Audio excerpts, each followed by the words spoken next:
Orang-orang yang menyaksikan pameran tersebut dengan lagu-lagu tembang-tembang Jawa atau tembang-tembang yang berkaitan dengan lagu-lagu eksotis gitu ya, agar ketika masuk ke sana terasa pengalamannya, dikuatkanlah pengalaman visualnya dengan hal-hal tambahan seperti tadi.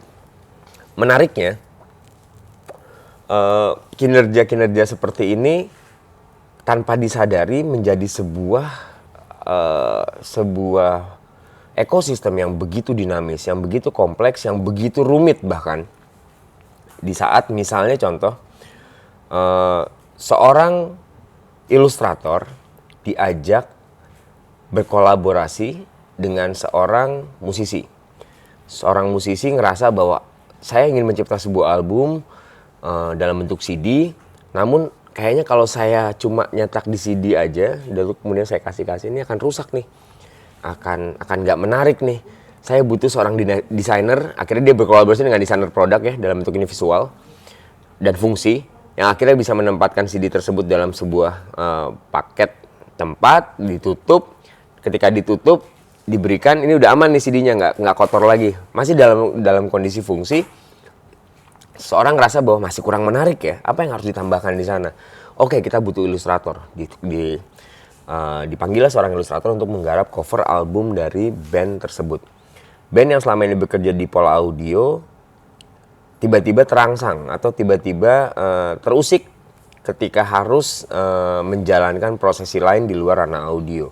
Dia ngerasa bahwa secara audio saya mampu melakukan komposisi yang sangat dahsyat, bagus, orang bisa merdu mendengarkan lagu ini, dan kemudian lagu ini bisa sangat mudah dinikmati oleh orang banyak. Namun untuk sampai ke sana dia membutuhkan bantuan lain berupa visual, karena ketika berbicara tentang bentuk fisik ini harus direpresentasikan dalam bentuk bahkan ketika dicetak dalam bentuk CD pun, CD ini udah merupakan artistik tersendiri, karena benda itu akhirnya bisa dilihat sama orang, nggak cuma bisa didengarkan tapi juga bisa dilihat bendanya. Oke, ini ada bendanya, di dalamnya ada audio.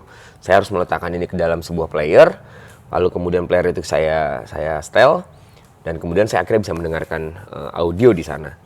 Proses tambahan di situlah, atau di proses-proses tersebutlah yang menjadi sangat menarik, sangat unik untuk dibahas. Dalam artian, apa jadinya sebuah CD kalau nggak punya cover yang baik? Apa jadinya sebuah CD kalau ternyata di dalam liftnya tidak ada informasi apapun yang menceritakan tentang lagu band tersebut, tidak ada informasi tambahan dalam bentuk visual yang akhirnya bisa diwakilkan dalam audio, kecuali di akhir lagu disebutkan semua personil. Terima kasih yang sudah mendengarkan lagu di album ini. Album ini tercipta dari hasil kolaborasi kami dengan produser musik bernama ini dan segala macam. Oh no, itu akan jelek misalnya.